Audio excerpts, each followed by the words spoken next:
we were able to have some grant money through CPE and offer an opportunity for faculty who decide to go down this rabbit hole to take a swing at redesigning a course utilizing the one of or more of the 10 essential skills. And today we've got Kristin Birk with us, lecturer in the Department of English, Latasha Lawson, who's an adjunct professor in the Department of Language, Cultural Studies, Anthropology, and Sociology, and Amanda Balser, assistant professor in the Department of Occupational Science and Occupational Therapy. And hopefully as a result of going through this session, this might kind of demystify the process for some of us. Because I know in looking at the 10 essential skills, it may become a little bit overwhelming in exactly how to go about applying them and working through them and integrating them into our courses. So hopefully by going through this session in how each of these faculty members have taken one assignment and redesigned it in accordance with one of the essential skills, hopefully this might kind of share some ideas and thoughts on how to go about doing this.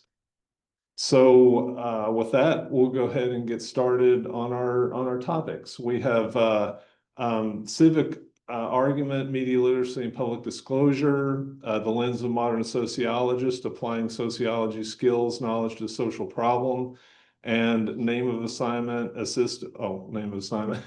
Sorry, that was a glitch there. Assistive technology assessment and intervention assignment. And we'll take off with Kristin. Great, thank you.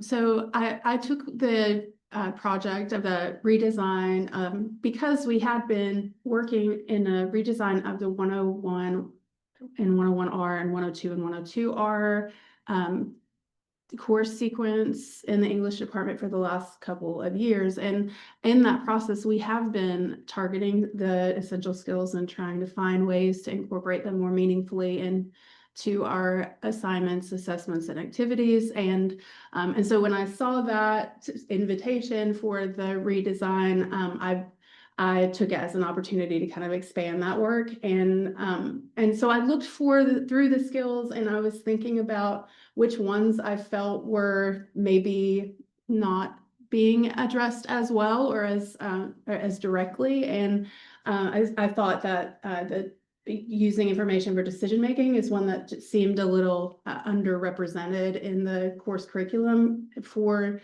the 101 sequence and the 102 sequence. Also, I was looking for ways to bridge 101 to 102. That's just always a tricky thing to do. And so kind of looking backward from 102, where are students maybe underprepared for the work that they're doing in 102, which is more research-based. But I felt like this could be a meaningful opportunity to enhance that bridge and get them better prepared for that 102 work. So the traditional assignment sequence in 101 is a 3 sort of higher stakes assignments. The first one being an identity-based, like literacy narrative sort of a project, and those, of course, professors have some leeway in how they adapt those for their personal courses, but it's usually some kind of literacy narrative, the second being some kind of analysis writing, and then the third being an argument. And traditionally the argument has been based on or supported by sources that the instructor provides, and we don't have students like going into the wild finding their own sources. It may be time to check that next slide. Actually, Scotty, I'm sorry. Oh, you're fine. And so, yeah, maybe I'll just take the clicker because no, that's okay. I'm not a good multitasker, but yeah. So, my thinking was that while I do agree with, limiting, we don't want students doing scholarly research in English 101, they're just not ready for anything close to that. But I did feel like we are kidding ourselves if we're not admitting that students are in access, have access to information, and they are already exposed to information online all the time. And so I was thinking of ways to make that mean something to students and help them make connections between the academic work they're doing in the classroom and then their lives and their feelings and thoughts about issues and what they're experiencing in their communities. And so this assignment in particular is meant to help students evaluate sources. That media literacy bit is hugely important, I think, in English 102, and I think it needs to become more important in English 101. They're learning to synthesize perspectives, which is something that we've always worked on in that assignment. And then we want them to communicate clearly and ethically and make and justify informed decisions in civic issues. So we're working not only on their role as students, but also as citizens. And so I think this is a good transfer assignment because they can make connections, and this makes the class seem like it has value outside of just preparing them for other classes. Yeah, so specifically the things that when I was going through the redesign process, when I was like starting at that step one, I kind of identified the challenges. So I knew that we needed a stronger connection to the narrative, essays, and the rhetorical analysis. So that assignment sequence, I wanted it to be a natural arc from, you come into the classroom and you're starting to consider your own beliefs and experiences and relationships to communities. And then you're analyzing how other people represent themselves in those communities. And then finally joining that conversation in a purposeful way.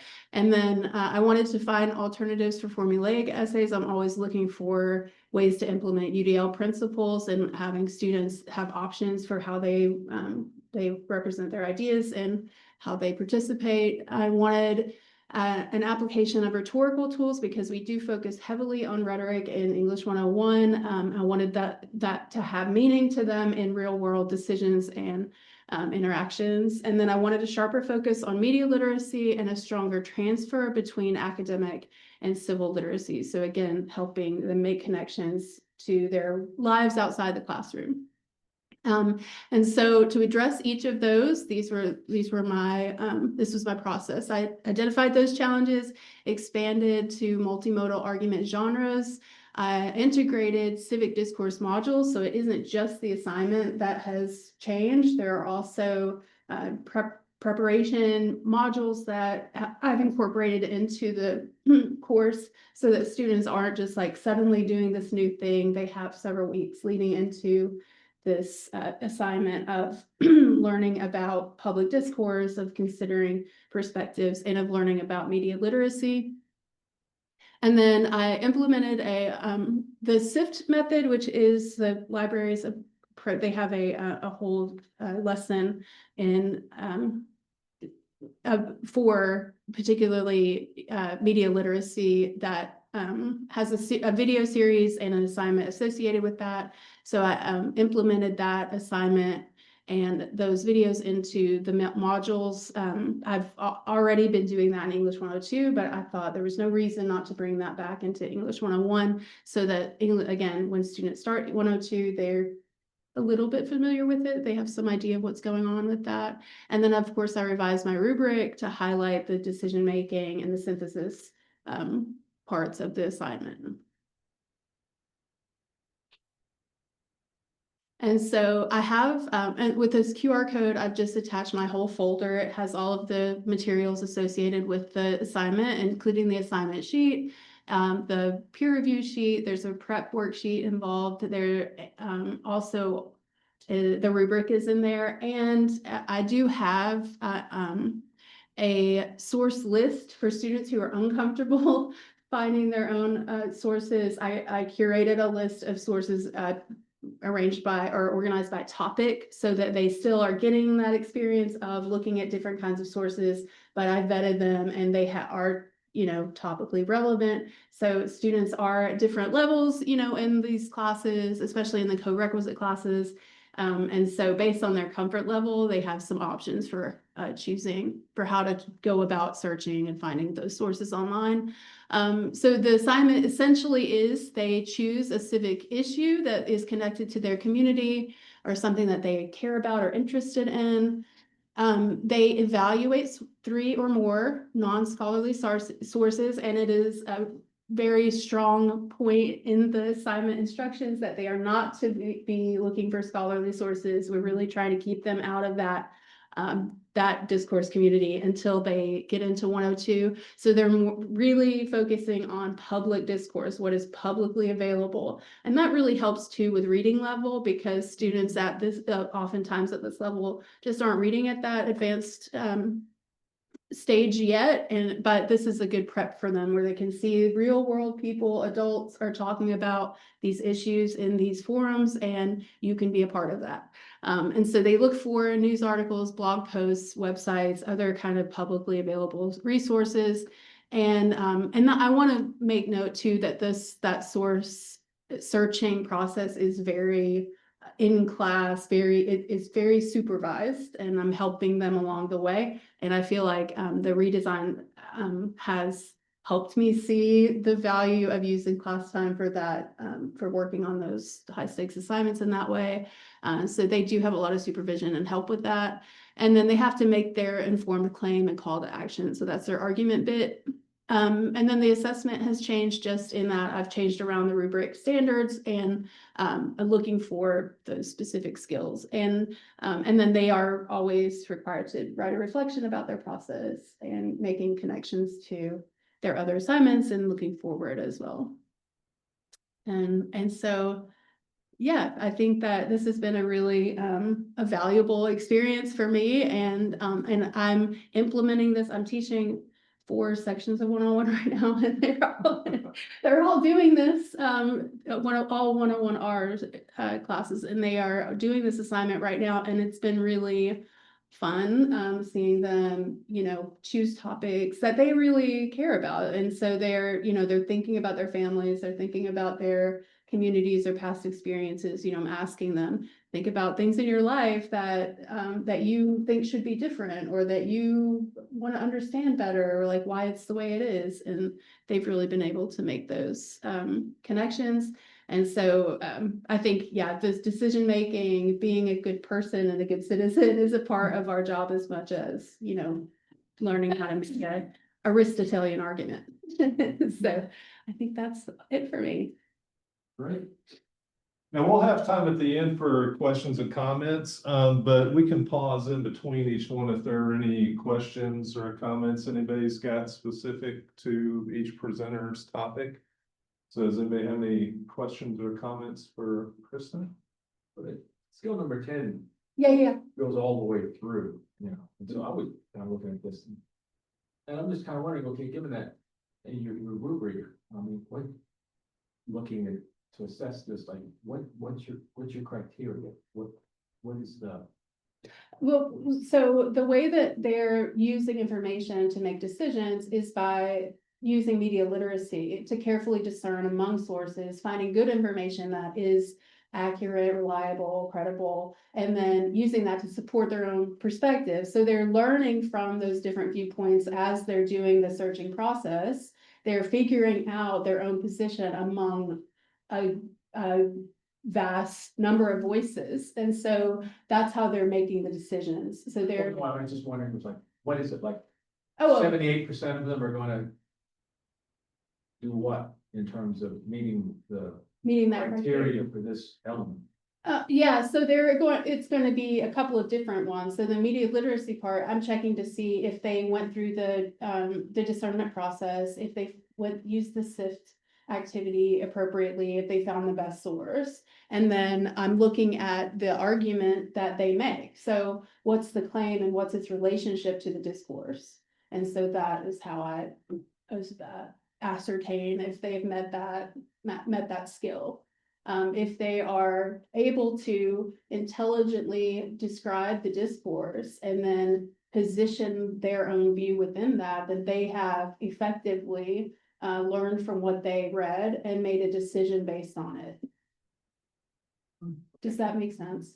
Still trying to wrap my head around how I get a numerical value. Yeah, that's tricky for me. The numerical value is tricky for me, but I don't know if you can see the rubric, but there are several skills that are or criteria that are listed on that rubric, and then they meet those criteria at a either advanced, competent, or developing stage. And so that's how it's actually, I mean, we don't grade it, but that's how they're evaluated or assessed. Thank you. Yeah. Any other comments or questions? All right, we'll move on to Latasha.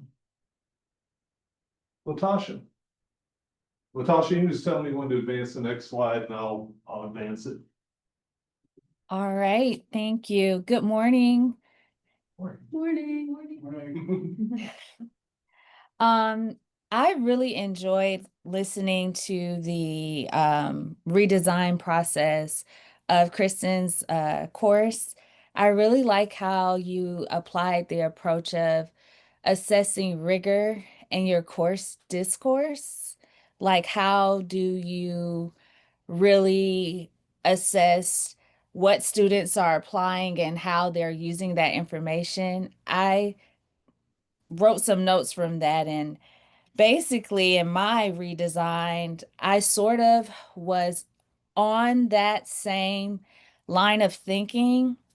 My approach was basically, how will I assess how I give feedback and how I will provide explicit instructions for future assignments.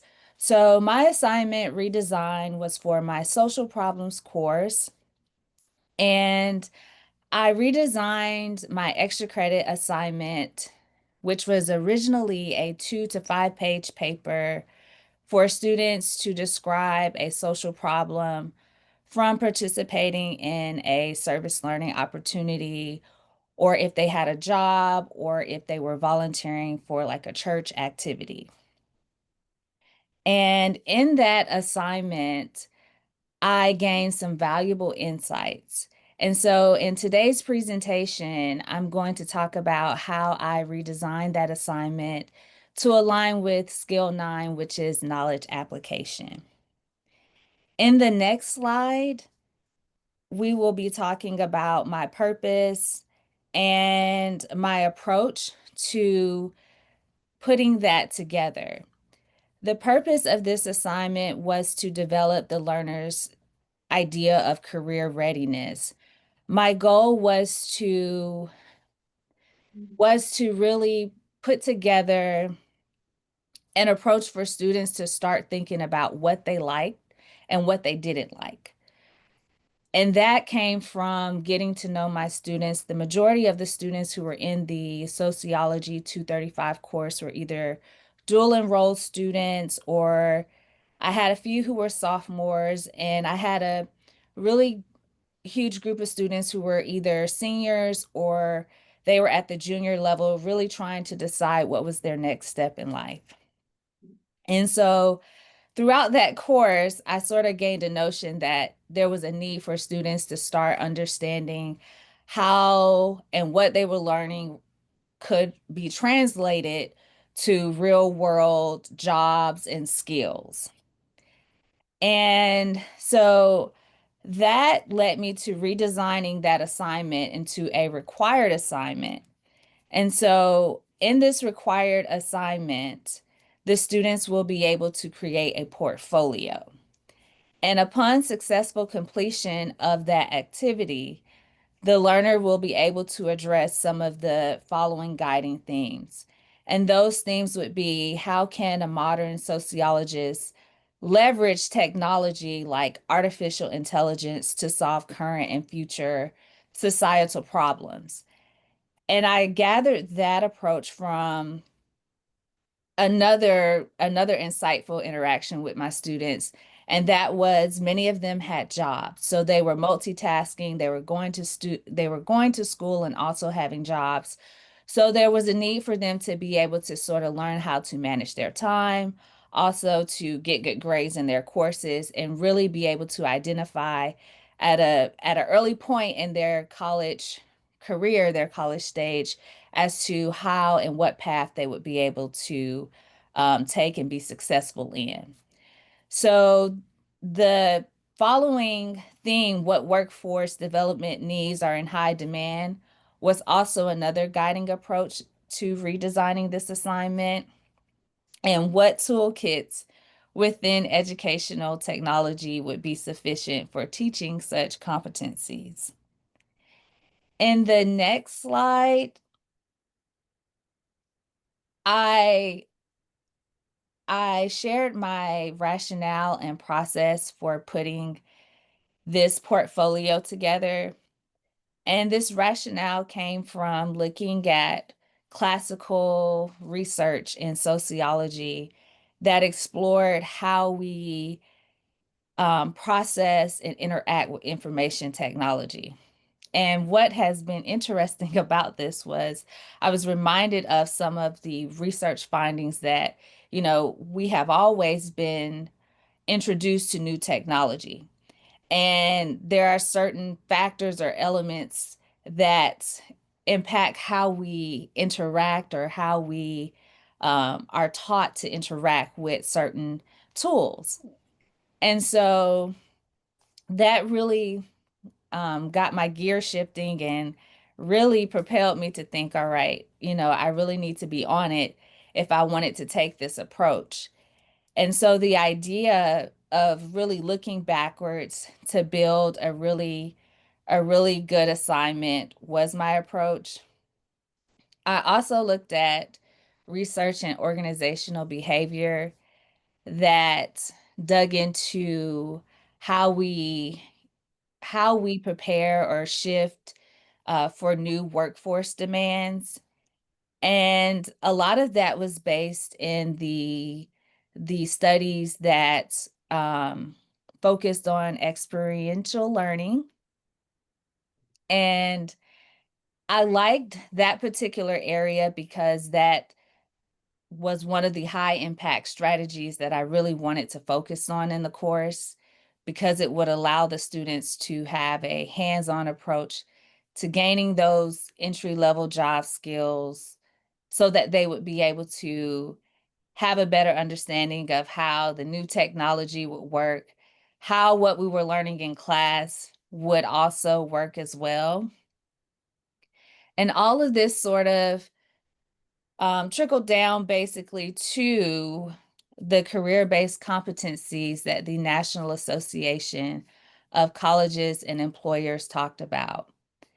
And it also touched a lot of the key points that the Council on Post-Secondary Education pointed out and what needed to be addressed with Skill 9 in the graduate profile, which was a need for students to be able to problem solve, as well as have the skills to enter the job force, but also be able to translate what they were learning in the classroom to real world applications.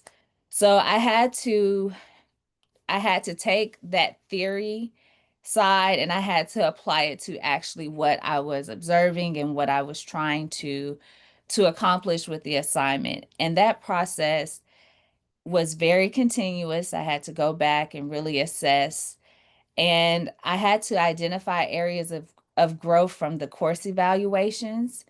And one of the key areas of growth was basically a need to just modernize the course. And to modernize the course, I started looking at some of the student success stories. I had several students who landed jobs from participating in the service learning opportunity. And I went back and I started assessing what went well and what areas that they identified that work for them. And from that assessment, I looked at how I could integrate career readiness competencies. And I also updated my rubric to reflect that process. So in the next slide, it goes a little bit more in detail about what the rationale and process look like. So I wanted to also focus on the knowledge application piece of it. And that knowledge application component consisted of putting together a portfolio with really good explicit instructions that would not only define and instruct the students to articulate their hands-on learning experience and how it related to what they were learning in the classroom, but I also needed to provide a student sample so they could see what a good example would look like, or a guide rather. And that is where those AI tools came in place. And I started using the Magic School AI tool, and I used general output, like some of the keywords that I used included like a portfolio, hands-on learning, and it generated a really good student sample. And with that student sample, my approach or my goal was to have a visual sample for students to be able to develop skill 9, not so that they could necessarily copy it, but so that they could have that visual sample so that they would be able to not only come up with their own portfolio, but be able to sort of have that idea or ability to self-assess and rate, their portfolio as they were putting the items that they needed to put in the portfolio while completing the service learning opportunity. The items that would be put into that service, well, the items rather that would be included in the portfolio would be a resume, a cover letter, a link or a LinkedIn profile.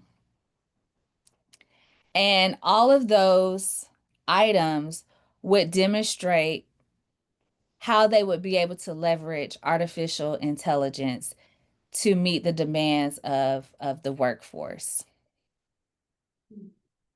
In the next slide,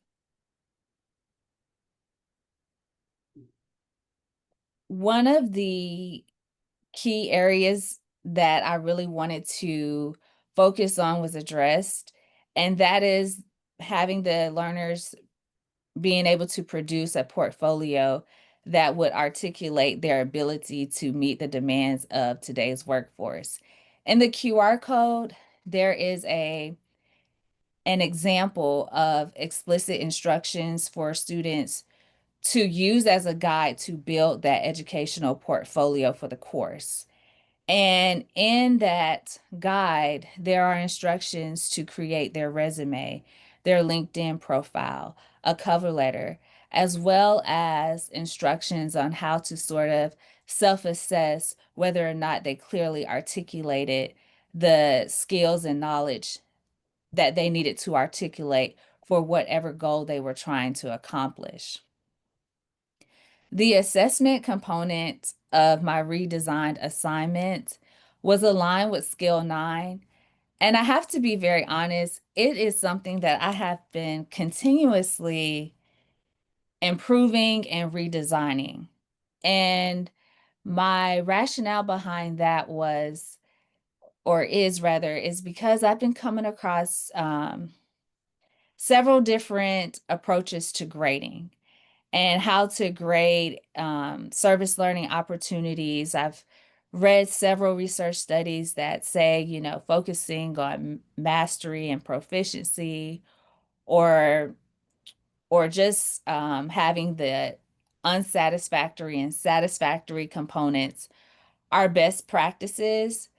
But what I would like to focus on in my rubric as I continue to tailor it to the portfolio is how I can incorporate an area for student feedback and for student reflection.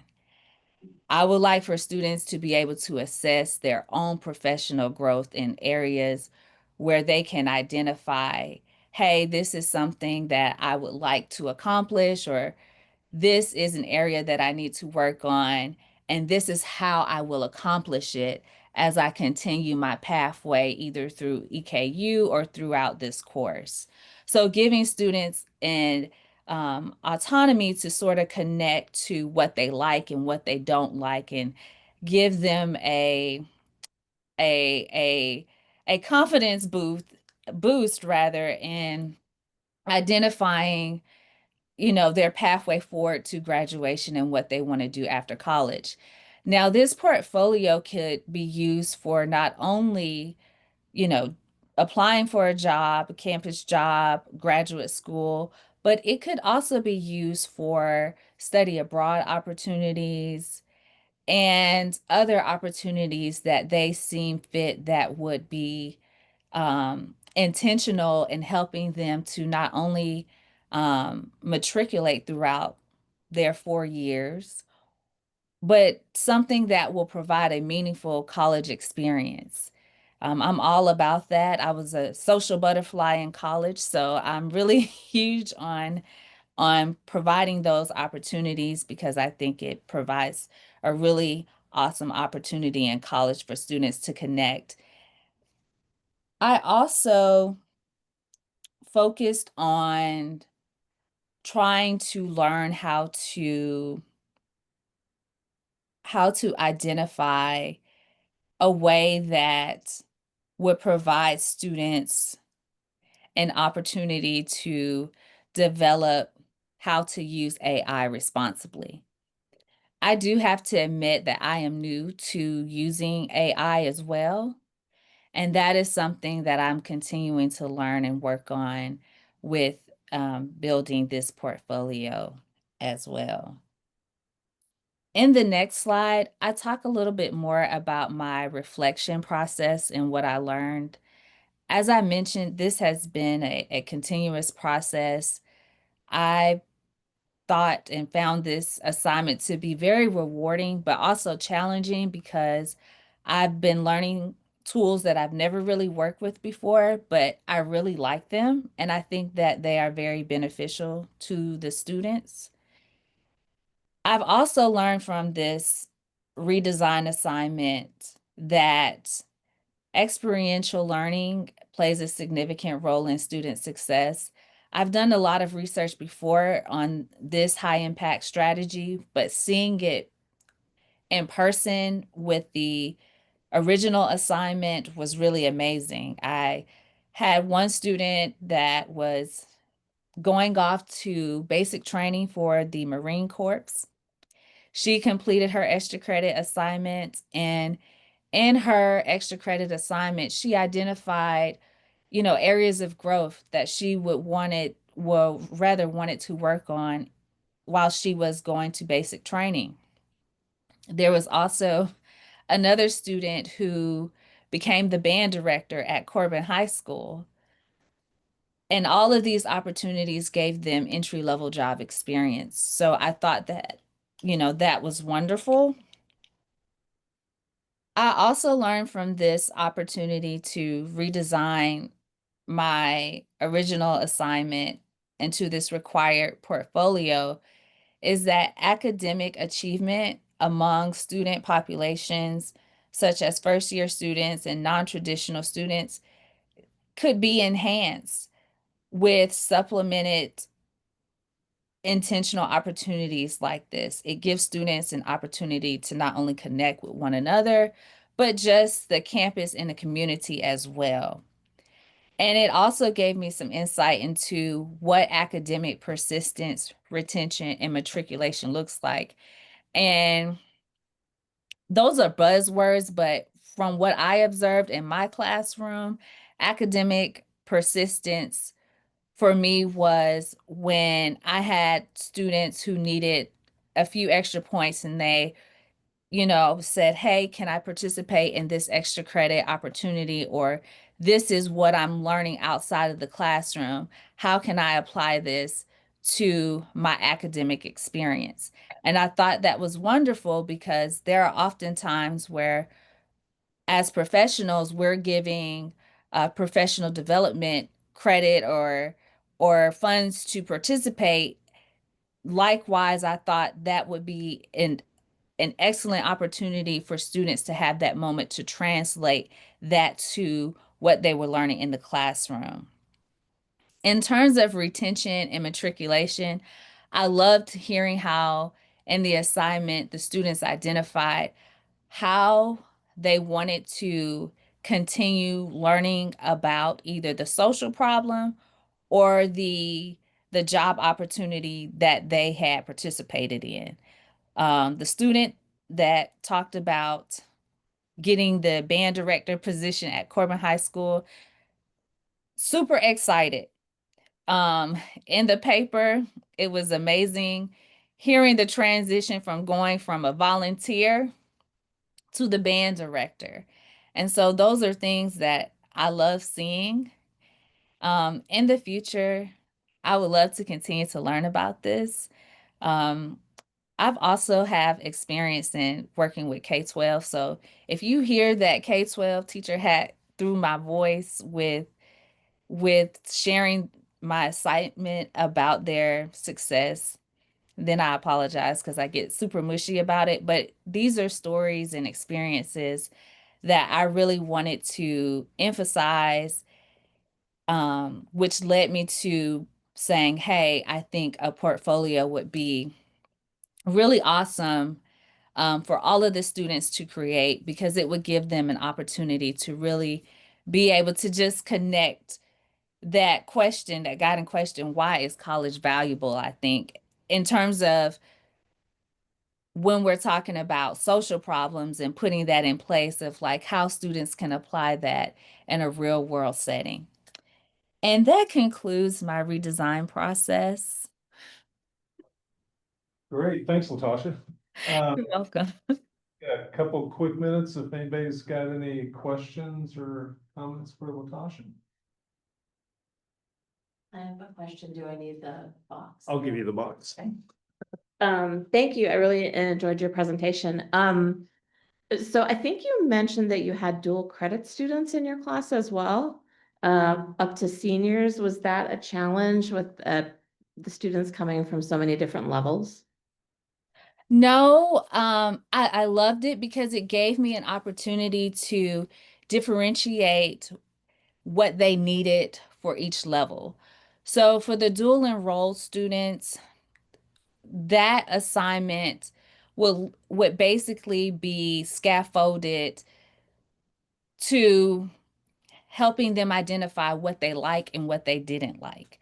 So as we went through the course, they would know, okay, well, maybe, if I participate in this opportunity, let's say they would be able to identify and say, well, I'm really good at doing remote opportunities, or I'm really good at doing opportunities where I can excel in doing this task or that task. I did not find it difficult to sort of differentiate between how to design the course between the dual enrolled students who were in high school and the students who were in maybe their senior level or junior level of college. And that was because each student was really able to bring their own idea of what they wanted to do with each service learning opportunity. Thank you. Great. All right, we'll move on to Amanda to take us home. Thank you. All right, so my name is Amanda Balser, and I teach in the combined BS and Doctorate of Occupational Therapy program.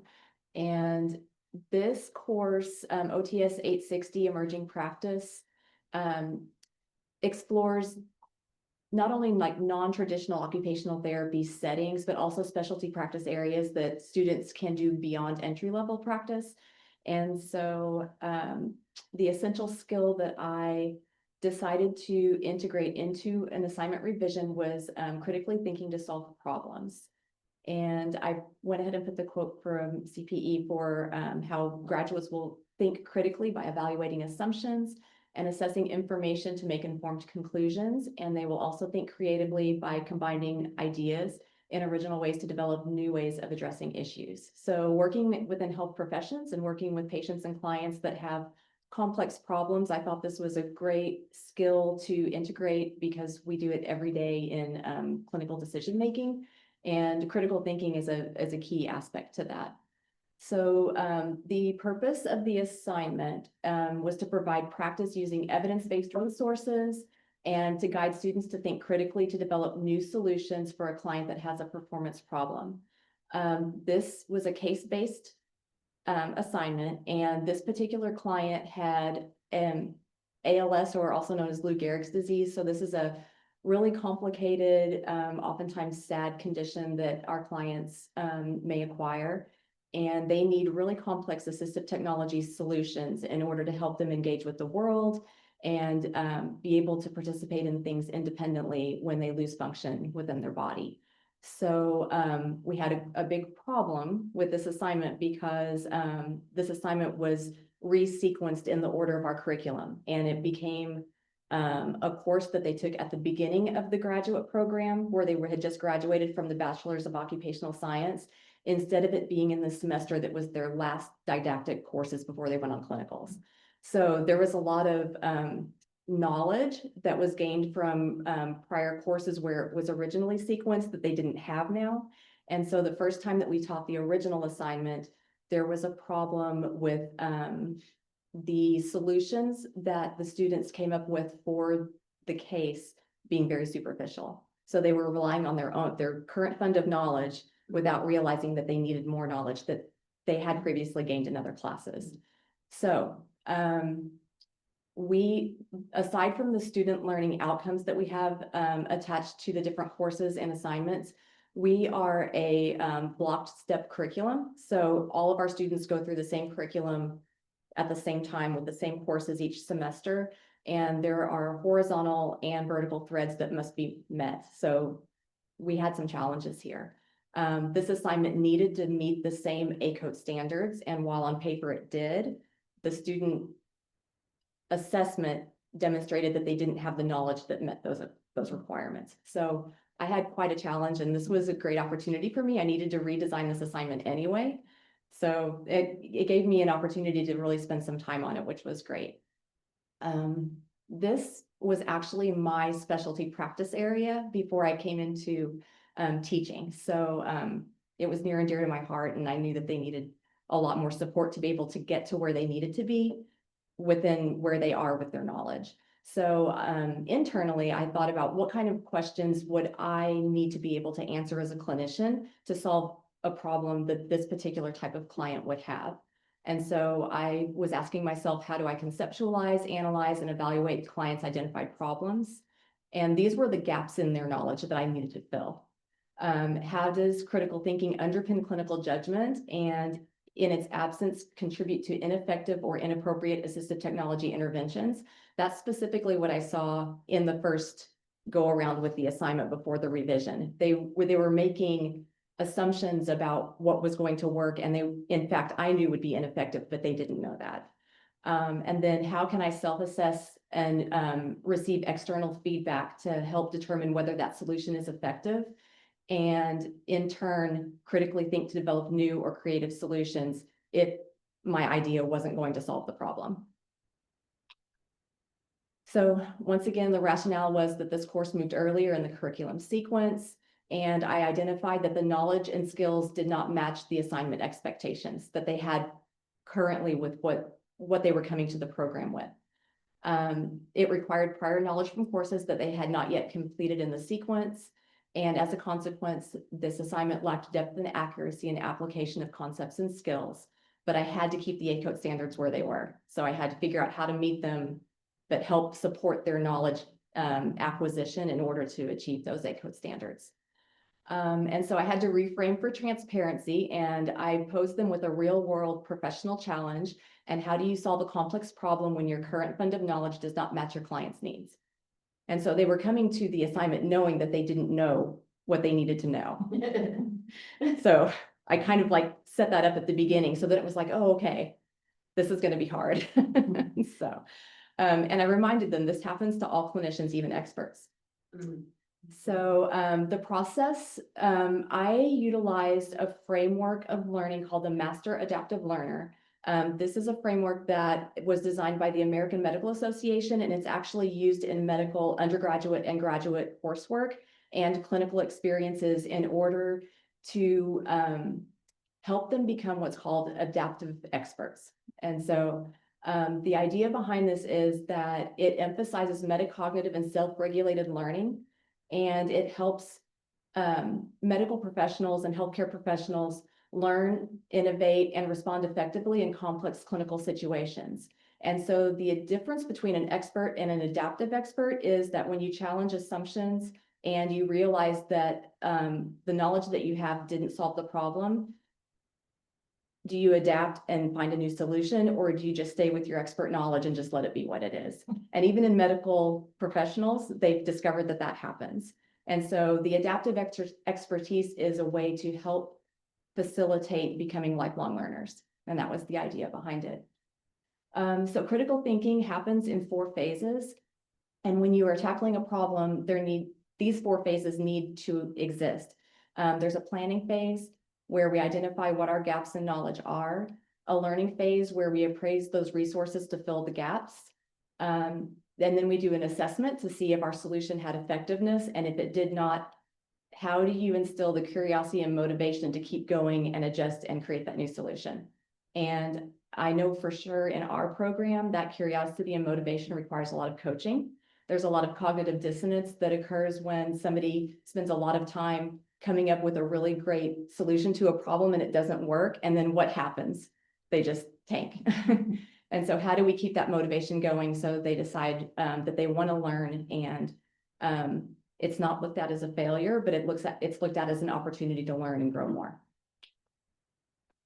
So the 2 QR codes here include both the assignment description and the rubric, and then also the critical thinking preparation worksheet. And since they didn't have the coursework that would really help support them in their decision-making for this assignment, this preparation worksheet took into account the planning phase and the learning phase for that continuum. And it was done in an active classroom setting in groups, so they could talk to each other about what they knew, what they didn't know. They realized that they all came to the table with different levels of knowledge. And that happens in the real world too. We rely on our peers and other experts to help us fill those gaps as well. So that part happened in the classroom. It was ungraded, and it took them through kind of a guided step-by-step to figure out what those areas of gaps, where the gaps were, and then how to fill them before they completed the entire assignment. When they completed the assignment, there was a section in there that really required them to use that assessment step. They came up with their solutions, and then there was a question posed to them at the end of the assignment that said, your client has had a turn for the worse. It was unexpected, and all this work that you did is no longer going to be appropriate for the client. You should have seen the eyes rolling. I heard about it. And then what do you do? And so at that assessment phase, they had to, in the moment, adjust, how am I going to solve this problem or fix this problem and collaborate when what we intended on is no longer going to be appropriate. And so this was an example of one of the critical thinking parts of the rubric. It's really hard to measure it, but we used it in conjunction with the reflections that the students gave about the whole process and what they took away from it. And so it was on the rubric, but it was from a grading standpoint fairly subjective. We just wanted to make sure they were doing the work. It wasn't about being perfect, because critical thinking is a skill that needs to continue to build, and we don't want it to be an all or nothing. So what did I learn? We need to keep reminding students that great solutions sometimes don't fix problems. They see us as experts and everything always goes well and it looks great. And they see it as, I did all of this and it didn't work, and so therefore I failed. And so if we can try to reframe them that this is not a failure, it's an opportunity, and our clients rely on us to make sure that we continue working hard for them. That's the big takeaway. coaching is imperative to support the OT students in becoming adaptive experts and lifelong learners. And I needed to give them more examples about where my ideas they weren't realized and had to go back to the drawing board instead of just telling them about all the great things that happen, because they need to see that we're human and we make mistakes, and that happens every single day. So keep working to foster curiosity and creativity to solve problems and form new solutions, but do it in a very supportive way. So the coaching is actually really imperative. How do you keep that motivation going and help them shift to, I don't know this and that's really exciting, instead of I don't know this and I don't want to do it. So, and then critical thinking occurs when the learning is effortful. It can't be just within their comfort zone, and because that's not technically critical thinking. They think that they're critically thinking, but they're really relying on their current fund of knowledge instead of what's happening next. And so Latasha, don't apologize for being mushy. I put a sample student reflection on here and I can't read it without getting choked up. Because what I didn't expect was that some of the students that went through the effort and really saw it through to the end really tied it back to even our code of ethics and how we're responsible in a way to make sure, see, I'm going to do it anyway, and I'm not even reading it. I'm just so proud of them. And so they saw where the hard work actually does happen in the real clinical world. It's not just about an assignment. So it was pretty awesome. Yeah. That's it. I knew we were short on time, so I Great. kind Oh, of no, just you're good. went quick. Does anybody have any questions for Amanda before we tie this up?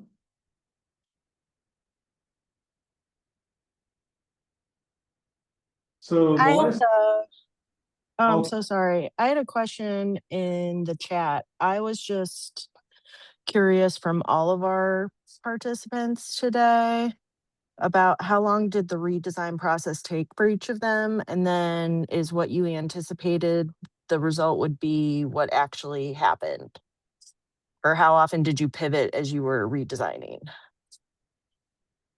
I can say for myself, just like my students' assignments, what I think is very clear on paper is not clear for the people that at FCT&L that were assessing my assignment. So there was a little bit of going back to the drawing board, but it just strengthened the clarity of why we're doing this. And I think that really helped. So I wouldn't say that it was like really, really long. We're definitely looking at the assessments, and we're going to make some adjustments to the assignment for the next iteration of this, but probably 6 weeks total, I think. But it's a lengthy assignment. I mean, there were a lot of parts to mine. So. I can answer too. I think that I mean, I don't know if I could say exactly how long it took, because it was something, as I mentioned earlier, that we were I had been already thinking about, changing a lot of the assessments and assignments in the courses to align with our goals for the course redesigns. And so I had in the semester previous started bringing in newspaper articles into in class discussions and some of the assignments. And so I think I was already sort of playing around with those ideas.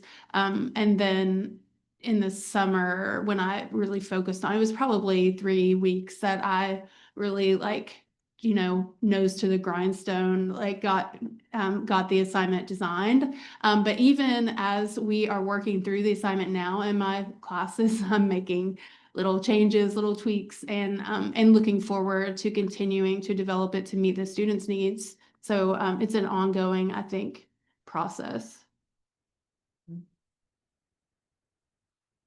well, if we could go around the horn with each of the speakers and kind of throw out some recommendations that you would have to the group based off of your experience in all this.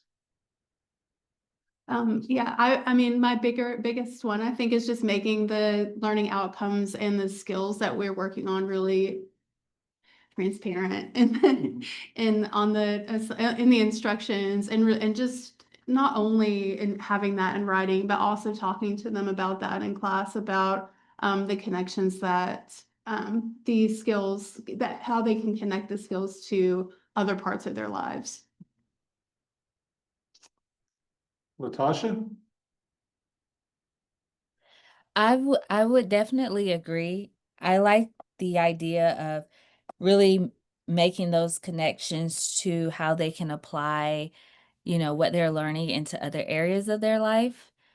I also enjoyed learning from everyone today. So my recommendation would be like, for us to have more opportunities like this because I really walked away from this experience with a lot of insight.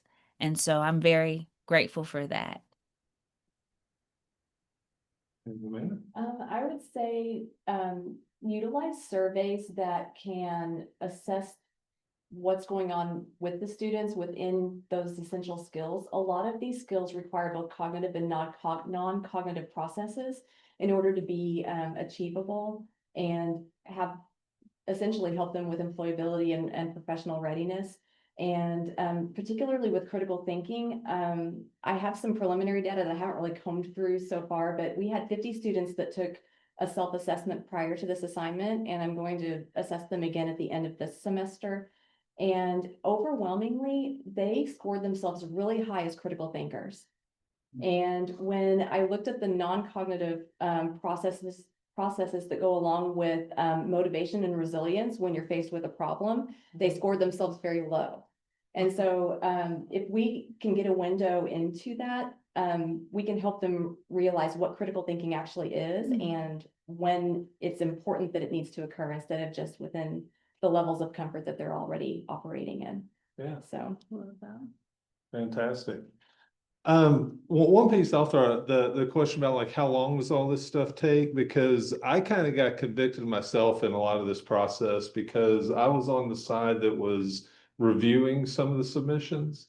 And a couple of them, when they provided their pre and post material,